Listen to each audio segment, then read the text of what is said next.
October 8, 1914।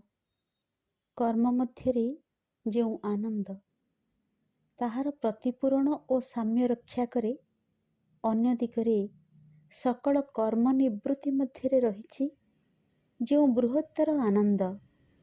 ଏଇ ଦୁଇଟି ଅବସ୍ଥା ଯେତେବେଳେ ଆଧାର ମଧ୍ୟରେ ପର୍ଯ୍ୟାୟକ୍ରମେ ଦେଖାଦିଏ ଅଥବା ଯୁଗପତ୍ ସଚେତନ ହୋଇ ଉଠେ, ସେତେବେଳେ ହିଁ ଆନନ୍ଦ ପୂର୍ଣ୍ଣତା ପ୍ରାପ୍ତ ହୁଏ। କାରଣ ହେ ଭଗବାନ, ସେଠାରେ ହିଁ ତୋର ପରିପୂର୍ଣ୍ଣତା। ହେ ଭଗବାନ, ତୁ ମୋତେ ଦେଇଛୁ ଦିବ୍ୟ ଧାମର ଅଫୁରନ୍ତ ଧ୍ୟାନଧାରା ଓ ତୋ ଆନନ୍ଦର ପୂର୍ଣ୍ଣ ପ୍ରଶାନ୍ତି।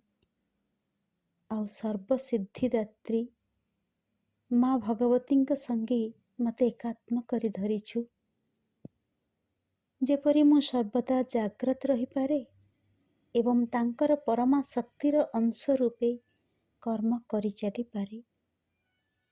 ତୋ ଆନନ୍ଦର ସର୍ବଶକ୍ତିମୟ ଆନନ୍ଦରେ ଭରପୁର ହୋଇ ତତେ ପ୍ରଣାମ କରୁଛି ମା।